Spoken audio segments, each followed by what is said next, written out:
Gente, por uma configuração Ah, deu bacana. certo. Ah, deu! Que Ah, que bom! bom. Vivendo e aprendendo, né? É, pois é. Nós e tecnologia. Então, obrigada, gente, pela paciência de todo mundo, por vocês estarem voltando aí. Né, obrigada. Então, eu estava contando, né, que a gente está passando pelos inúmeros entornos da escola, né? E o objetivo é chegar na escola, né? Chegar em tudo que constrói essa escola, né? Que é um lugar em constante construção e em constante troca, né? Então, a gente troca o tempo inteiro com vários profissionais, com os pais, né? Com os avós, com toda a comunidade. E, e se reconstrói, né? E se refaz. Então, é interessante como que a escola, ela não é só de dentro para fora, né? Mas ela é de fora para dentro também, né? Ela é uma troca muito dinâmica. E aí, na última live, né, que eu conversei com a Maru sobre os bebês na escola, um dos pontos o ponto final, né, que a gente chegou foi da importância do livre movimento, né, do bebê, da criança pequenininha, principalmente na natureza, né, que a natureza ela já oferece para a criança pequena milhões de estímulos, né, táteis, sensoriais, auditivos, né, é, gustativos. Então, assim, a natureza ela já né, uma grande diversão, uma grande fonte de descobertas aí, né? Então a gente não precisa de uma escola ou de um espaço qualquer para o bebê com, com muitas coisas mirabolantes do consumo e tal, né? A natureza ela já supere muito o que o homem pode produzir aí para criança pequena. E aí, com esse assunto de natureza, né? Eu lembrei da Ju, que né, é uma defensora das crianças na natureza, e vocês vão entender por quê. Ju, pode falar, se apresente, fique à vontade. Bom, meus três filhos estão no Clique, né? A Alice tem 5 anos, o Otto tem 4 e o Dante tem 1 ano e meio. E eu sou médica, eu cresci na cidade, eu sou uma menina de cidade, mas eu sou uma menina de cidade que desde sempre eu tive uma coisa muito grande com a poesia, uma relação grande com a poesia, com a palavra. E eu estava pensando nisso até para fazer a live com a Letícia, de onde que vem esse contato, essa proximidade e essa necessidade minha da natureza. E eu acho que ela vem muito daí, porque o melhor lugar para você viver a palavra, a poesia é a natureza. Né? A natureza eu acho que é a coisa mais poética que existe. Né? Então, apesar de eu ter crescido uma menina de cidade, depois que eu criei minhas asas, eu busquei a natureza na minha vida inteira. Né? Então, depois que eu me formei, eu fui para o interior, trabalhei um tempo, e quando eu voltei, depois que a minha primeira filha nasceu, a Liz nasceu, eu senti necessidade de ir para um lugar onde ela tivesse esse contato íntimo e frequente inteiro com a natureza. Né? E aí acabei vindo morar fora de Belo Horizonte, num condomínio onde a natureza é o nosso cotidiano. Né? Além disso, no meu trabalho, eu sou médica, mas eu trabalho na toxicologia, que é um trabalho que é ligado com os bichos, né? Então, eu atendo picadas por animais peçonhentos, que são os bichos perigosos, né? E nesse trabalho, que eu acho que inclusive tem um porquê de eu ter ido para esse lado até por causa dessa ligação da natureza, eu aprendi e eu venho percebendo essa dificuldade, né, que a maioria de nós tem de lidar com os bichos perigosos, com a natureza que desafia, com os nossos próprios medos, com as nossas fobias, com os nossos preconceitos. E vou, né, ao mesmo tempo que eu percebo, eu vou tentando desconstruir isso, tanto em mim quanto nos meninos. E é isso. Ai, que interessante. Porque A gente, quando pensa na criança com a natureza, a gente só pensa naquela imagem bucólica, né? Da criança numa grama verdinha, correndo com o vestido branco, né? E cheio de flores em volta. Mas ali tem, né? Os bichos, ali tem o piso irregular, ali tem, né? A Uma série sujeira, de... a lama, né? né? O que a gente chama de sujeira, né? Então, assim, Uhum. tem uma série de aspectos que saem dessa imagem bucólica, né? Na hora que você vai viver de maneira inteira, como você disse, essa expressão é muito legal, né? Muito interessante. Então, a gente queria entrar um pouquinho nisso, assim, né? Que você vê, que você vive, né? Assim, que você estuda, porque a gente acaba que faz tudo ao mesmo tempo, né, Ju? Assim, a gente é mãe, a gente estuda e a gente vivencia é, quando a gente acredita em alguma coisa, né? Quando a gente tem o norte, assim. Mas o que você enxerga de benefícios, assim, né? De necessidades? Por que a criança tem que estar na natureza? Eu acho que a gente tem várias coisas que a gente pode. Estão falando que minha página está fechada aí, que minha imagem está congelada. Você está me vendo bem? Não, eu tô te vendo congelada também. Uai, tá dando problema isso. Não melhorou, não, nada? Não, antes você era um quadradinho preto, agora a sua imagem congelada, tá melhor. Nossa, não sei o que é pior, mas tudo bem. Mas Não, você tá tá bom, vou linda continuar congelada. falando. Fica tranquila, você tá linda, não tá vesga, Tá. tá linda. É, bom, mas eu acho que o que eu percebo nos meninos, principalmente nesse contato com a natureza, é que ele influencia de diversas maneiras, né? Por exemplo, na criança Uhum, pequena, que você entrou falando do bebê, essa questão do contato com a textura é muito importante, inclusive para a alimentação deles, né? Então, a criança que pisa na grama, que pega na lama, que pega na água, né? Que até experimenta, põe a folhinha da horta na boca. Então, essa vivência, essa experimentação das diferentes texturas da natureza ajudam a criança a não a diminuir a estranheza da criança diante da textura dos alimentos, né? Então, na uhum, alimentação do bebê, a gente já vê que existe isso. Essa questão da textura também, né, de pisar na grama, pisar na areia, a gente vê que o bebê pequeno tem alguns que existe essa resistência, né? Então, o uhum. bebê pequeno, ele estranha, ele resiste, às vezes ele chora, e aí tem que insistir, né? Porque é uma das primeiras estranhamentos que ele vai ter na vida, né? Dos tantos outros.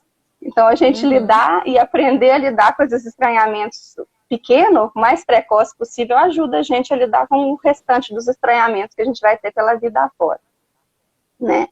E existe Muito essa bom. questão corporal, que ela é muito interessante, muito intensa a relação corporal da criança com a natureza, né? Então, a criança Uhum, que sobe na árvore, ela aprende o contorno do próprio corpo dela, porque ela sabe até onde que ela pode ir, ela aprende, ela se autoconhece, né? Ela conhece o espaço onde ela está.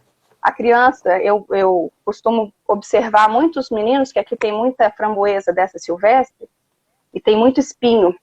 Então, eles se espetam nas framboesas e ficam bravos e reclamam. Isso é o limite que o corpo dá também. A natureza dá limite para o corpo dele. Até onde que meu corpo vai, né?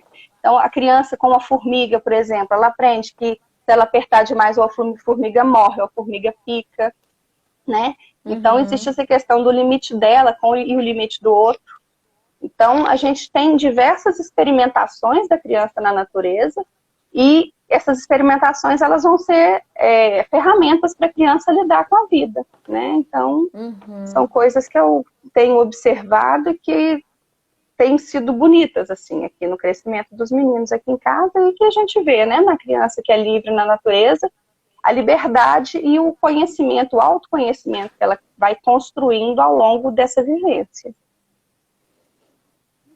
E você citou dois aspectos muito importantes, né? A questão do limite, porque não é um limite, vamos dizer assim, esse menino precisa de limite, né? Então vamos ser mais bravos, né? Não, não passa por aí, né? Assim, passa por um limite que é natural, que é um limite da coexistência, né? O seu espaço vai até onde começa o do outro, e o outro Exatamente. bicho, o outro planta, o outro, né? Assim, isso é muito bonito, é muito é muito humano, né? É muito natural, né? Assim. E a questão do autoconhecimento, né? Eu fico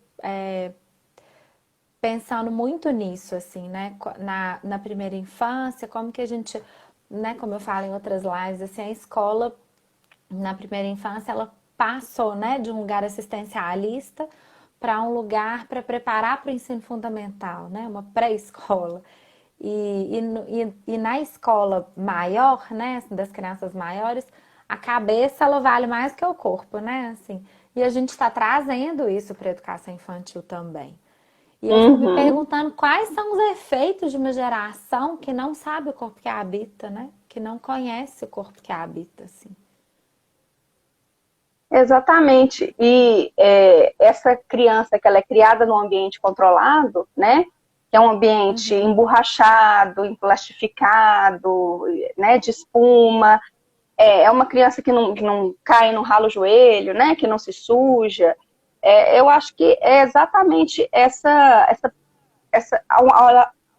acontece uma ausência de ferramentas para lidar com os machucados que ela vai ter ao longo da vida, que não são os machucados de ralar joelho, né? Então, assim, uhum, através dessa vivência do corpo, a gente vai introjetando também e vai preparando a cabeça, né, para as dificuldades intelectuais, cognitivas, né, através desse autoconhecimento corporal, dessa experimentação corporal, né? Então, a criança que vive pequena, né, na educação infantil, num ambiente controlado, ela não se prepara para o ambiente, para surpresas, né? Porque a uhum. vida não é um ambiente controlado, né?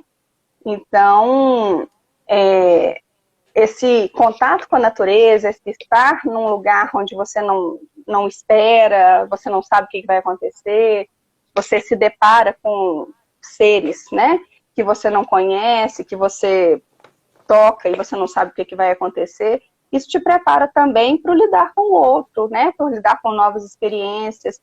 E a criança que cresce numa sala de aula, onde ela não tem a vivência do ambiente externo, ela não consegue, inclusive, sair dela mesma, né?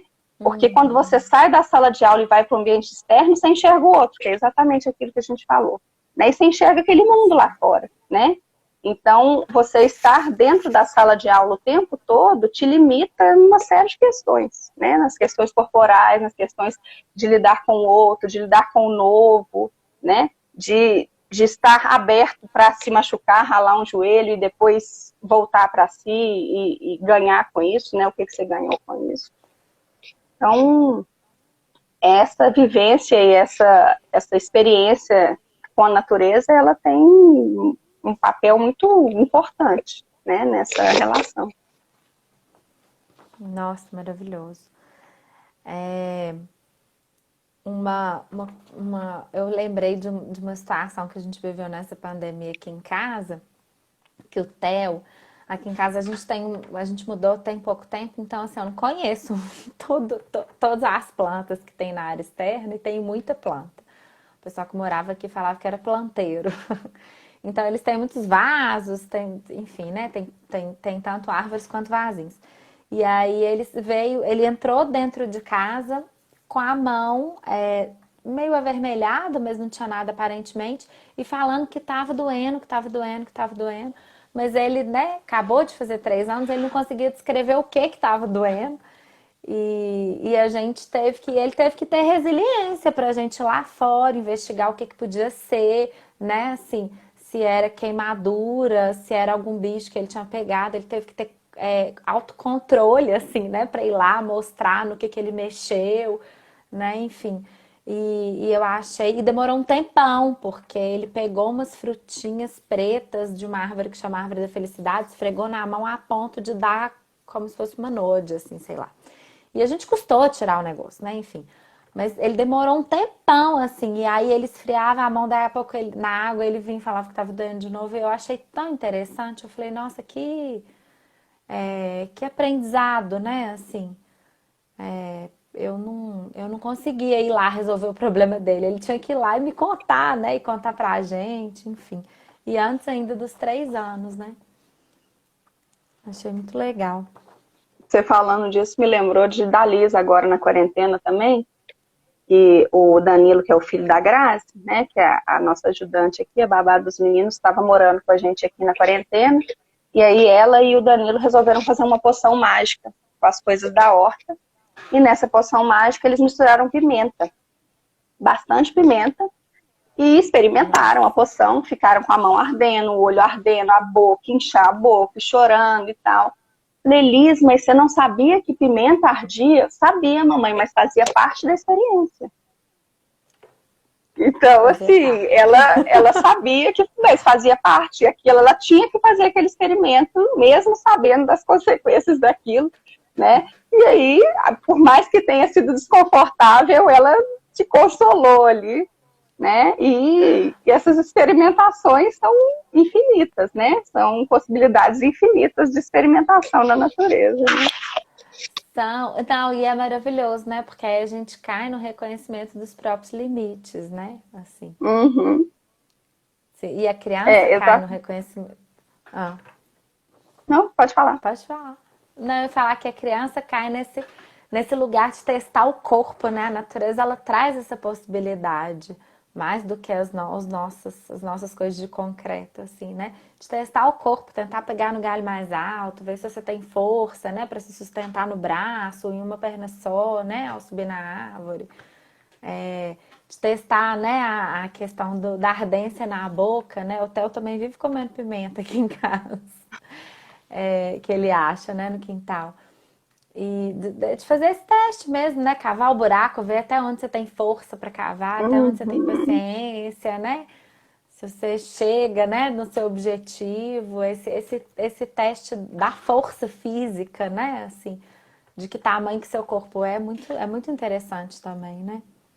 E eu acho que dentro disso também a questão dele com o medo, de que tamanho que o medo dele é, né? Porque essa questão Sim. de subir a árvore até onde meu pé alcança, até onde minha mão alcança, chega um lugar, chega um momento que ele não dá conta mais, que o corpo não dá conta, né? Que o medo não dá conta. E nessa hora a criança tem que escutar o próprio corpo, né? O próprio medo e falar assim, olha, meu corpo está falando para mim que esse é o meu limite, né? Nesse momento esse é o meu limite, né? Aqui como são três, e a Liz, ela já sobe lá no alto da árvore, e o Otto chega num determinado ponto que ele fala, olha, daqui eu não dou conta mais. E esse autoconhecimento deles saberem até onde eles podem ir, isso é maravilhoso, né? E assim, é Maravilhoso. sofrido para eles, né? Às vezes eles veem o outro indo e veem que não dão conta. Mas esse escutar o próprio corpo também, né? E às vezes escutar o próprio medo, né? Então, assim, como eu lido com cobra, escorpião, aranha, desde pequenininhos, e planta venenosa, desde pequenininhos os meninos sabem, né? Eles andam pelo condomínio falando, essa aqui não pode comer, essa aqui não pode chegar perto, essa lagarta queima. Então, eles sabem desses limites. E esse medo, né, ele limita também, de uma maneira, o conhecimento faz a criança ter um medo o conhecimento, né, de se aquilo é perigoso ou não, né, faz ela ter Uhum, um medo associado a uma informação, né, então ela sabe que uhum. ela não pode pegar naquela lagarta porque ela queima, né, isso é muito diferente dos medos, das fobias que a gente coloca, que a gente constrói na criança pelos nossos próprios preconceitos, né, então assim, Sim. não mexe na lama porque é sujo, né, tem bicho aí, não entra no mato porque tem bicho aí, né? Então, a fobia de aranha, não chega perto desse bicho, se você encostar nele, você vai morrer. Então, isso ajuda a gente, esse lugar desconfortável, ajuda até a gente a questionar os nossos próprios medos, desconstruir os nossos medos, para que o medo da criança seja um medo real, né? E não um medo construído Uhum. pelas nossas fantasias, né? Então, é um aprendizado para a gente também. Né? A criança na natureza ensina para a gente também a nossa relação com a natureza. Né? Sim, é muito importante, né? Assim, é, esse conhecer, esse se aproximar, né? Eu fico pensando assim, né? Também na minha experiência aqui em casa, o tanto que os meninos às vezes tendem a até querer matar mesmo o bicho mais feio, o bicho que eles acham que é Exatamente. perigoso, né? Assim, a aranha eles adoram. Tem que matar essa aranha. Eu falo, não, deixa aí, né? Ela cata os Uhum, pernilongos. É super importante essa aranha, né? A lagartixa. Mas aqui em casa que tem uhum. muito pernilongo, eu adoro as lagartixas e as aranhas. Mas eles tendem, a lagartixa eles até gostam, mas a aranha eles tendem a querer tirar, a querer matar, a ter medo, né? Mas isso é um reflexo do nosso comportamento, né, como ser humano. O ser humano, ele tenta destruir tudo que ele teme, tudo que ele desconhece, né, porque aquilo é como se fosse uma ameaça, né. Então, a criança aprende isso, não é à toa, né, ela aprende porque ela repete um comportamento da humanidade, né. Não é à Uhum. toa que a gente está aí com esse coronavírus aí, né, que é uma grande ameaça e, na verdade, é um pequeno vírus. Então, a gente tem que essa relação, a gente tem que mudar a nossa relação com a natureza, né? Essa mudança da nossa relação com a natureza, ela passa muito exatamente por aquilo que a gente falou antes, do respeito do espaço do outro, né? Quando eu vou falar, vou dar palestra e tal sobre o escorpionismo, eu falo, olha, os escorpiões estão aqui na nossa região há milhões e milhões de anos. Eles chegaram antes da gente, né? Então nós temos que Uhum. aprender a conviver com eles, né? É um bicho perigoso, ensina que é um bicho perigoso, não pode encostar, não pode pôr a mão, se estiver perto chama o pai e a mãe, mas ele tem direito de estar ali do mesmo jeito que você tem, né? Então, assim, esse aprender que todo mundo tem seu espaço, tanto a gente, quanto o bicho bonitinho, quanto o bicho perigoso e o bicho ameaçador, ajuda a gente a entender o espaço do outro, do colega, do diferente, né? Do estranho, do que a gente não conhece, da pessoa. Então, assim, essa relação com a natureza faz de nós pessoas éticas também, né? Pessoas mais éticas. Porque a partir do momento que a gente, ao invés de querer destruir, eliminar o que nos ameaça, o que a gente desconhece, a gente respeita o espaço, a gente entende o espaço dele na natureza, no mundo, né? Essa coexistência passa a ser muito mais harmoniosa. Nossa, maravilhoso. Nó. E aí a gente chega naquele ponto que a gente estava conversando na nossa conversa prévia, né, preliminar, da questão da biodiversidade, né? Queria tocar nesse ponto também da importância, né, da criança conviver inteira com a natureza, né? E não também com a Uhum. natureza Disney, assim, né? Que tá Grama tudo sintética, né? tudo podadinho, né? Você põe a flor Exatamente. né, que Cada você flor no seu quer devido combinando. lugar, as mais bonitas, né? Todas de um mesmo tamanho, diferentes dos padrões bem harmoniosos. Isso me lembra muito, eu sempre quando eu penso em biodiversidade, eu lembro do Ângelo Machado, ele foi meu professor de neuroanatomia, e ele deu uma palestra para a gente no início da faculdade, falando sobre a relação do ser humano com a natureza. E quando ele deu essa palestra, ele falou que a gente está o tempo todo limitando a criança em relação à construção dela no ambiente, falando, olha, bagunça, não faz bagunça, bagunça é ruim, bagunça incomoda, né? E que a Uhum. biodiversidade nada mais é que uma grande bagunça. Então, quando você cria um indivíduo que não tolera bagunça, é um indivíduo que desmata, né? É lógico que a coisa não é pão, pão, queijo, queijo, mas Sim. uma criança que acha um ambiente extremamente organizado, que esse é o ambiente onde ela deve se sentir à vontade, ela vai achar muito mais bonito uma floresta de eucalipto, né? Que as árvores estão lá todas com a mesma distância, onde não tem passarinho, onde não cresce nada embaixo, do que uma floresta atlântica, né? Que tem cada árvore de um tamanho, que o chão é sujo de folhas, né? Que tem cipó pendurado, que tem cada folha de um tamanho. Então, a criança Que tem que cheiro de reconhece decomposição, né? Tem cheiro de fruta que exatamente, tá em decomposição, que normalmente é um cheiro que as crianças não toleram, a gente não tolera mais, né? não é aquele cheiro asséptico, né, do ambiente É. controlado. Então, a criança, e até não precisa nem ser uma floresta, né? Um cheiro de cocô de vaca, né? Na fazenda, né? Das fezes dos animais, um cheiro do miocário, né? De uma Uhum. composteira, né? Então, a criança que ela não tem essa relação e ela não entende que essa biodiversidade ela é necessária e ela é saudável, ela vai querer organizar esse espaço. E organizar esse espaço vai contra preservar a natureza, né?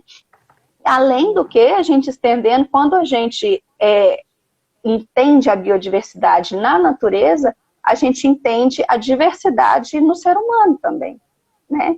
Então, uma criança que enxerga, que tem árvore de tudo quanto é tamanho, que tem flor de todos os tipos, né? Que tanto o animal perigoso quanto o animal bonitinho, que tanto o animal assustador quanto o animal ameaçador, eles são fundamentais e pertencentes à natureza, ela também entende que o colega que ela não se dá bem com ele, né? Ele tem o direito de permanecer ali, ele tem o espaço dele, ele é importante naquele meio. Ela entende que aquele colega que ela não conhece, que ela tem medo, né? Então, assim, que as pessoas diferentes, né? Que estão no meio dela, no ambiente dela, eles têm tanto direito quanto ela e são tão importantes quanto ela para constituir a humanidade, né? Então, através da biodiversidade, desse reconhecimento, dessa aceitação da biodiversidade, a gente aceita o outro também, né? E as diferenças, né, que a gente tem na diversidade do ser humano mesmo, da humanidade. Nossa, Ju, maravilhoso. Eu só consigo lembrar da Alice, né, sua filha mais velha, recebendo os amigos novos, né, assim, com muita abertura e com muita disponibilidade, né? Me veio essa imagem aqui forte na cabeça Muito agora, bom. né? Uma menininha da natureza Ela que é. se abre tão prontamente para as relações, né? Assim, com uma criança nova que chega, que ninguém conhece, né? Muito. Te escutar falando e lembrar dela me emocionou aqui. Não, me emocionou agora também. Porque a gente vê na prática, né? A gente vê a meninada na prática, não é só um discurso assim, né? E deixa eu ver o que mais que a gente ficou. Eu fiquei pensando também na questão de como que a natureza convida a criança a agir, sabe? Assim, né, às vezes meus filhos também vão lá pra fora, né? Quando né, todo dia, né? Eu falo, não, gente, vai lá pra fora um pouco e tal, ainda mais presos dentro de casa e um lá pra fora que é restrito, com pessoas restritas, né? Mas a gente ainda tem um respiro. E assim, é impressionante como que eles começam a mexer, né, nas plantas, e aí começa a fazer um buraco, acha uma minhoca, aí pergunta se leva essa minhoca para o minhocário, e aí na hora que eles vêm, né, porque às vezes acorda pedindo televisão, mas na hora que eles vêm, eles passaram o dia inteiro produzindo, né, nessa relação, sem pensar na tela e sem lembrar da televisão, né? E aí, lendo um pouquinho antes da gente vir para cá, eu fiquei pensando nisso, como que a natureza convoca a criança enquanto sujeito, né? Enquanto construtor, enquanto produtor, né? Assim, fiquei Eu pensando acho que é nisso, porque assim. também a criança, a natureza, ela não está pronta, né? Você, você tem que criar a partir dela. Ela não é um brinquedo pronto, ela não é um filme pronto, ela não é um desenho pronto. Então você tem um material ali e você tem que inventar o que você quer fazer com ele, né? E até as analogias, né? Outro dia os meus meninos estavam irritados, falando: ah, mamãe, não tem nada para fazer aqui, tá muito chato aqui. E aí eu falo, uma referência que eu costumo usar, uma analogia que eu costumo usar muito com eles é assim: olha, a cabeça de vocês é terra, né? Tem minhoca, tem adubo, é uma terra fértil, mas quem tem que plantar sementinhas são vocês, né? E a natureza é exatamente isso. Você tem tudo disponível, mas quem tem que construir a partir dela é você, né? Essa construção, ela não vem pronta. E cada um constrói a sua maneira, de acordo com o seu próprio desejo, de acordo com as suas próprias experiências, as suas vivências, as suas fantasias, né? Então, o fato da natureza não vir pronta, das experiências da natureza não virem prontas, delas terem que partir de você, estimulam, inclusive, o simbólico, né? Essa construção das relações. Então, isso é super importante mesmo, né? Nossa, maravilhoso, né? E leva a criança para essa eu acho que leva não, né? Propicia que a criança traga, né, suas fantasias, suas brincadeiras, seus medos, né, todo esse simbólico, né, assim, para fora, para ação, né, assim, é um convite muito intenso, assim, né, porque não tá pronto, né, o que você falou. Uhum. A Carol fez uma associação aqui no chat com os brinquedos de madeira, com né, os brinquedos menos estruturados, assim, né? Eu acho que eles, né, o toquinho, a corda, o É tecido, exatamente isso mesmo. vem também nesse lugar aí, né? Ó, gente, Uhum. quer mais coisas que um menino pode criar do que com um pauzinho, né? Assim, um pauzinho vira 1 milhão de coisas, né? É. Um pauzinho só que ele acha, assim, né? Não precisa Não, e de às vezes para 50. um é uma coisa, para outro é outra coisa, e as crianças se juntam e aquele pauzinho ele simboliza para todos, para cada uma coisa diferente, e no conjunto uma outra coisa, né? Então, assim, você tem inúmeras possibilidades, né? Inclusive de relacionamento ali, de convivência, através de um objeto desconstruído, né? De um objeto simples, que não está pronto, né? Muito, muito interessante. Ô, Ju, e eu tava dando uma pesquisada também num site que chama Criança e Natureza, e eu achei uma fala que a gente podia entrar um pouquinho nela, assim, que a fala é a seguinte: um amplo conjunto de pesquisas relacionam a falta de oportunidades de estar e brincar na natureza com o aumento da prevalência de problemas de saúde entre crianças e adolescentes, como obesidade, hiperatividade, baixa motricidade, pouca habilidade física, miopia, doenças cardiovasculares e síndrome metabólica. Uns a gente já falou, né? Mas me chama a atenção, assim, né? Miopia, né?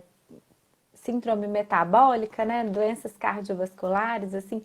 Que você pensa disso, assim? O que você já refletiu? Olha, tem inúmeras coisas que se relacionam com isso. Primeiro, essa questão da atividade física, né? Então, a síndrome metabólica é um conjunto de obesidade, diabetes, hipercolesterolemia, hipertensão. A criança, quanto mais sedentária ela é, mais precocemente ela desenvolve essas repercussões, né? E quanto mais ela está ativa na natureza, que é aquilo que você falou, a natureza põe a criança em movimento, né? Menos chance dela desenvolver essas questões ela tem. Quanto mais tempo de televisão, mais tempo de tela, né? Quanto mais tempo de casa, né? De estar restrito em casa, mais tempo de tela ela tem, né?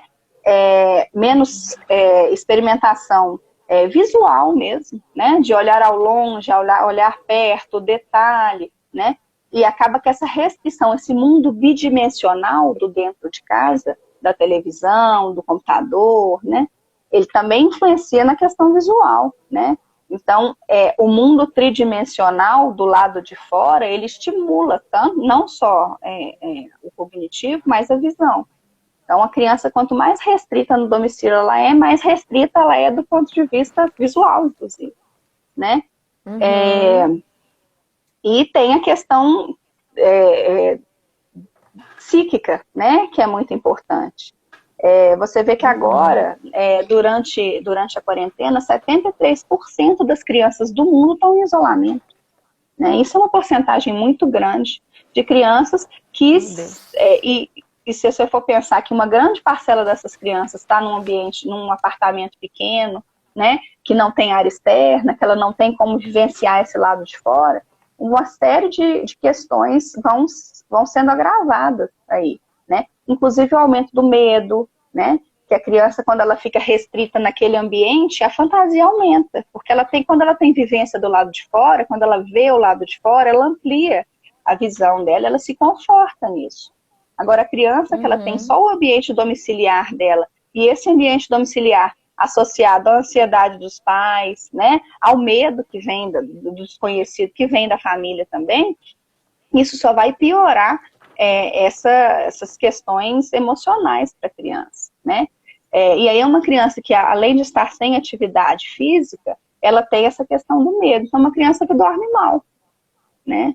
A gente tem, atualmente, em torno de 30% das crianças estão tendo dificuldade com o sono, estão tendo insônia, estão tendo pesadelo.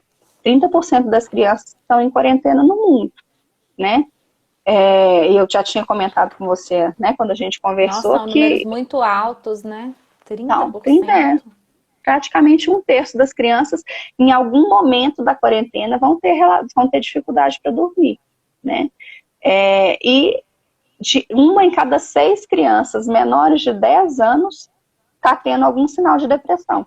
E isso se associa principalmente ao nível socioeconômico mais baixo e o tempo de permanência de isolamento, né, em isolamento. Então, a gente vê como que é importante esse olhar para fora, né, estar do lado de fora, né, e um lado de fora que te estimule, né, que te faça ver ao longe, né, que te faça sair desse lugar de medo, de desconforto, do desconhecido que a gente está vivendo agora. Nossa, é muito preocupante esses dados, Ju. E ainda tem a questão da violência, né, que a gente vê, eu como trabalho, né, no hospital, além de trabalhar com a toxicologia com os animais, a gente trabalha muito com as tentativas de suicídio, com as agressões. E hoje no Brasil a gente tem em torno de 18% de aumento de agressão contra a criança no domicílio, né, desde o início da quarentena, que também é muita coisa, né, que isso vem de uma série, né, a gente tem uma mudança de comportamento tanto da criança quanto dos pais, a gente tem medo, angústia, e juntando isso pode ser uma combinação explosiva. Então, esse permanecer, né, dentro de casa, ele traz consequências graves, né, tanto para a família quanto para a própria criança. Nossa, catastrófico, né? E aí a falta do pra fora em todos os sentidos, né? Assim, Exatamente. da liberdade de movimento, no contato com o outro, de ver lá fora, né? Você falou isso, é muito interessante, né? Se a gente não tá vendo, a gente fantasia, né? Meio a caverna de Platão, assim, né?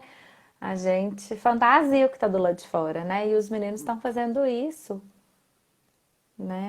Se você for ver a qualidade dos sonhos, né, dos pesadelos dessas crianças que têm dificuldade de dormir, a grande maioria fala que tem medo da mãe morrer, do pai morrer, né, por causa da avó morrer, né, por causa do vírus mesmo, né, dessa fantasia. E a fantasia, quando ela a gente não bota ela para fora, quanto mais tempo ela fica do lado de dentro, maior ela fica, né? Então ela vai chegar num tamanho que fique sustentável para aquela criança de lidar com aquilo sozinha, né? E aí aquilo que você falou, na natureza, ela simboliza, né? Então ela simboliza esse medo, né? Ela simboliza até através do medo que ela tem da planta, do animal, do desafio, né? De subir na árvore, de encostar na formiga. E ela vivencia esse medo ali. Para ela é muito importante isso, porque é a maneira que ela tem de diminuir a angústia dessa fantasia gerada por esse momento, né? Uhum. Nossa, que loucura, né? E eu peguei umas frases também, assim, na natureza é lugar de sentido, de significado, de interesse, né? Que é isso que a gente está falando, né? De dar sentido à vida, né? De colocar significado naquelas sensações, né? Naqueles sentimentos que eles estão vivendo. E é interessante que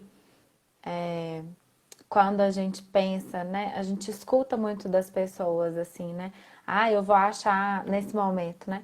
Eu vou achar um lugar mais deserto, mas que eu preciso estar. A gente precisa ir para o lado de fora, né? Mesmo que eu tenha que ir longe para chegar numa cachoeira, num terreno, né? Assim, numa matinha. Às vezes nem consegue muito teorizar, né? Assim, ou refletir mais profundamente porque esse desejo, mas esse desejo ele tá crescente, né? Assim, eu tenho ouvido muito, não sei se você também tem ouvido. As pessoas estão tentando fugir, né? Inclusive delas mesmas, né? Nesse ir para fora. Porque esse lugar, né? esse lado de fora ajuda a gente também a organizar o lado de dentro, né? Então, não só para a criança, quanto para a gente, né?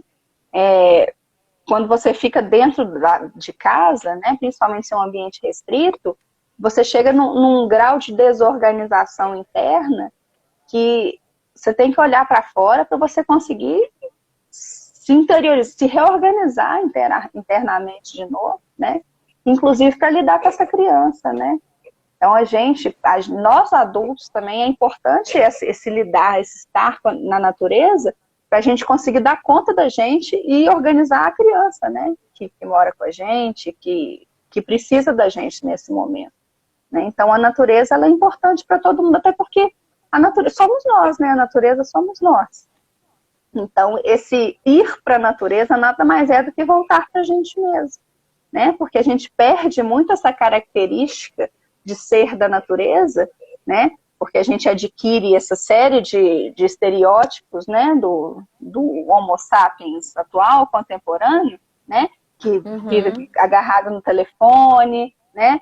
Que é home office o tempo todo, é live, e aí a gente esquece que nós somos seres da natureza, né? De pisar na grama, escutar passarinho cantando, de ver o pôr do sol, né? Então, esse retorno à natureza faz a gente se voltar para si mesmo também. Então, não é importante só para a criança, é importante para o adulto que está com a criança, para ele conseguir ajudar essa criança a se organizar também, né?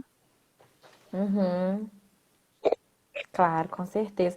E eu fico pensando nesse momento, né, que muitas pessoas não têm, né, os respiros que eu tenho na minha casa e você, né, que está num ambiente também privilegiado, em termos de, né, de natureza e tal. O que é possível a gente fazer, né? Eu acho que alguém fez essa pergunta que eu tô com ela ressoando aqui na cabeça, né?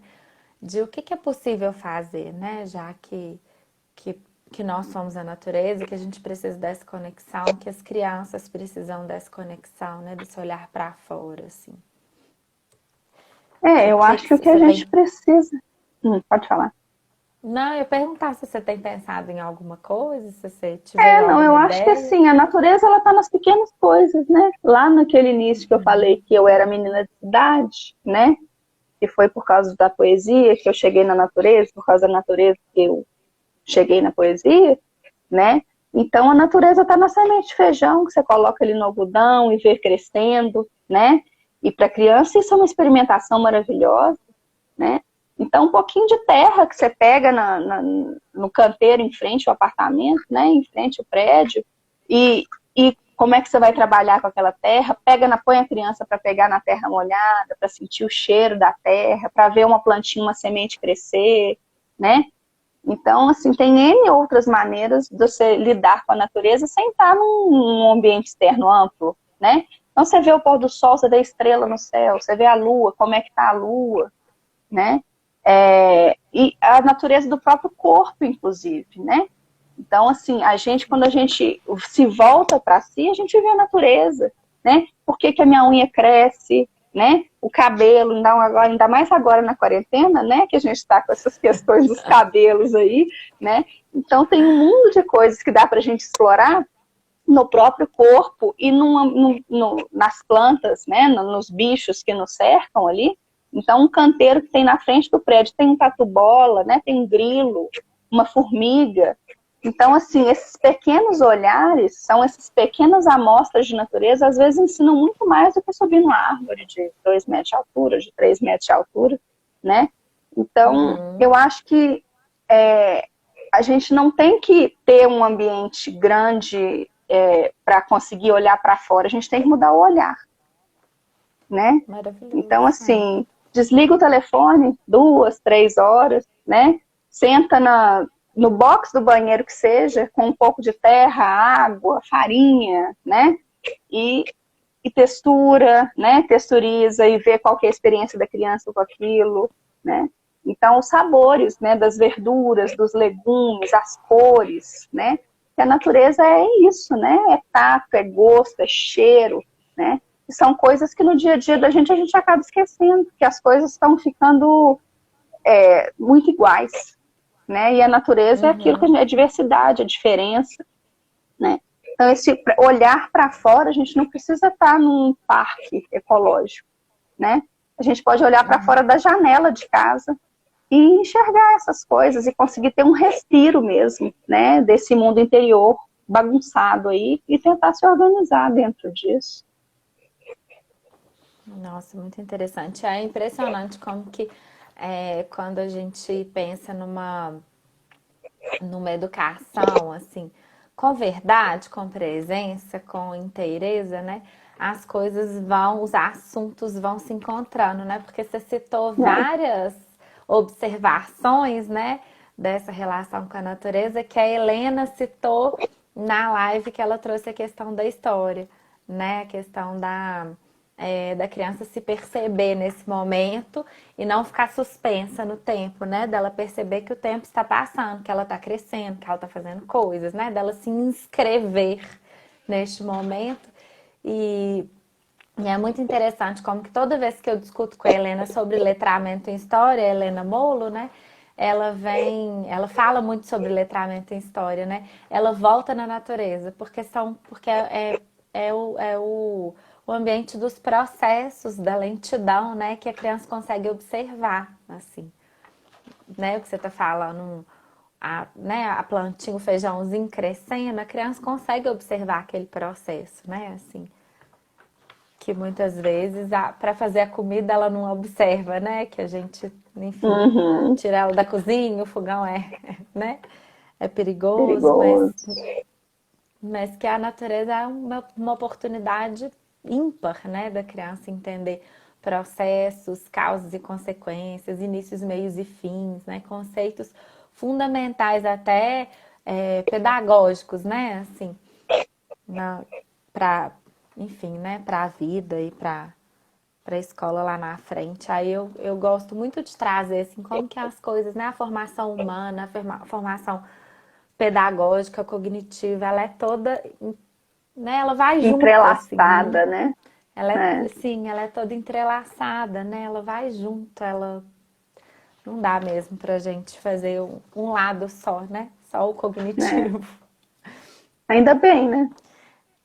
Sim, ainda bem, porque se deixar para a nossa indústria do consumo, a gente vai, né? Assim, Ah, é, ainda esquece todo o bem. resto, né? E aí o consumo também é um aspecto, né, que a gente pensa, né, e repensa quando a gente vai voltar esse olhar, né? Quando a gente vai mudar o olhar que você falou, né? Que eu achei o termo bom, assim. E aí eu fico refletindo na questão do imediatismo, né? Que a gente tem quando o nosso olhar está muito voltado para o consumo, nas formas de prazer que o nosso corpo está habituado, né? Que é um prazer dos excessos, assim, que vai muito contra isso que a gente está falando, né? Ou isso que a gente está falando é um pouco a salvação para a gente não cair, né? Tanto nas armadilhas do consumo, assim. Isso é interessante que quando eu mudei para cá, a Alice tinha quase 2 anos. E a Alice, eu morava num apartamento no centro de Belo Horizonte, uma região muito movimentada, muito barulho, né? Luzes artificiais, aqueles lugares que você não vê o céu, porque tem muito apartamento no entorno e tal. E a Alice era uma menina muito agitada, e ela não ficava num brinquedo mais de 10 minutos, e ela tinha uma inquietude, né? E no dia que eu mudei para cá, ela foi pro quartinho dela e ela ficou 30 minutos brincando com uma bonequinha dela. E eu olhava para ela, olhava para o meu marido e falava, gente, mas que é isso?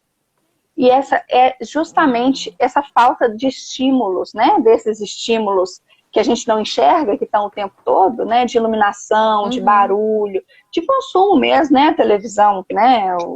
O celular, né? Falando faz isso, faz aquilo. Porque sem querer, sem perceber, a gente trabalha o tempo todo, né? Se a gente não Sim. dá um basta para isso. Então, nesse dia que ela conseguiu brincar 30 minutos sem se desconcentrar, depois de quase 2 anos, que ela não conseguia essa quietude, aí eu percebi que eu estava vindo para o lugar certo, né? E como é que a gente é estimulado nesse consumismo, nessas pequenas coisas mesmo, no dia a dia, né? Você chegar em casa e não descansar. Você chega em casa e os estímulos continuam, né? As luzes artificiais, aí você liga a televisão para lanchar, né? Ou mesmo um barulho, uma música. Então, como que esses estímulos, eles não deixam com que a gente escute o silêncio, né? E como que isso faz bem pra gente, né? E aí até essa Nossa. questão mesmo. Pode falar. Não, eu tô refletindo, eu tô só fiz uma interjeição aqui. Nossa. Não, mas aí é isso, assim. Então, assim, além dessa questão desses brinquedos, do brincar com brinquedos que não são prontos, né? Você construir seu próprio brinquedo, que o consumismo te tira muito isso, né? O desejo também, né? Que o consumismo te tira muito isso, né? Antes de você querer, a coisa já vem pronta, né? Antes de você imaginar, né? De você desejar, a coisa vem pronta para você. Então, esse padrão que a gente vive, né? De consumismo, tudo, ele tira. A Lisa apareceu aqui. Ele tira da criança até a possibilidade de querer, de desejar, de esperar, né? E isso é importante a gente escutar a criança falando isso. E ela fala de diversas maneiras, inclusive nessa inquietude cotidiana. Nossa, e que isso tem sido um grande sintoma, né, da infância atual, a inquietude, a falta de foco, né, Uhum. né, e aí, enfim, tem vários nomes para isso, né, o que o pessoal agora dá muitas siglas, mas né, uma inquietude mesmo interna. Uhum. Que é uma criança E aí a estimulada o gente, tempo todo, né? sim, é uma criança estimulada o tempo todo. E a gente vive numa cidade, né? Viver na capital tem esse ponto muito contra, né? Que a gente é estimulado o tempo Uhum. inteiro, assim. É. E aí a gente chega num ponto, né? Para começar a concluir nossa conversa aqui, é, que atualmente, né, o que a gente tem visto nos países, né, que a escola, que as crianças já voltaram, as crianças pequenas já voltaram para a escola. Eu tive contato com a Cláudia, que é a fundadora do Clique, que hoje está em Milão, e ela me disse que a proposta apresentada para o prefeito de Milão, né, os educadores se uniram para pensar numa proposta de retorno das crianças de alguma maneira para a escola e para os espaços. E a proposta deles é aula nos parques, nos espaços públicos, assim, né? Nos espaços abertos, né? Nos parques, nas praças que tem lá. E aí eu fiquei pensando, falei, gente, né? É a nossa. Vai ser a Deixa. nossa. Deixa. Exatamente. Vai ser a nossa deixa, né? Vai ser. O Eu acho que é coronavírus uma vai obrigar a oportunidade gente a deixar enorme as de se crianças. reconstruir, né? É uma oportunidade enorme que ele está dando da gente se reconstruir como humanidade, inclusive, né? E mudar nossas relações com a natureza e com o outro, né? E aí eu fiquei pensando que é uma oportunidade enorme da educação se reconstruir, né? Porque eu fiquei, né, Exatamente. a gente com essa, refletindo, né, sobre protocolos e estudando e tal, recebendo até as pessoas que trabalham com isso, né? Ontem foi uma equipe no Clique, eu não fui, mas as meninas que foram, né, a Paty, a Marcela, Marina e Julie, o que elas relataram é que da parte da natureza, da parte do pomar, o responsável lá, né, para colocar as questões do espaço, as adequações do espaço, ele não disse nada.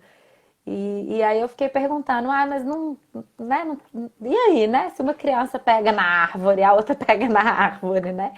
E não, né? Bate sol, vento, tem uma série de. É um ambiente muito mais saudável, né? Então, muito Ah, menos com propício à certeza. doença mesmo. E aí eu fiquei refletindo, eu falei, gente, então quem se afastou, né, dentro da educação, assim, se afastou desse lugar, realmente não tem como receber as crianças agora, né? Assim, porque dentro da Esses sala caminhos de estão sendo aula, reconstruídos, né? eles vão precisar ser reconstruídos, né? Se a escola quiser retomar, né? Assim, quiser receber os meninos de novo e, né, E por um isso vai ser um momento de grande dor. ganho para a criança, né? Sim, imagina, né? Vão retornar às escolas que têm pomar, que tem floresta, que tem área externa. Uhum. É uma mudança de paradigmas enorme na nossa sociedade, né? Pois Enorme. é.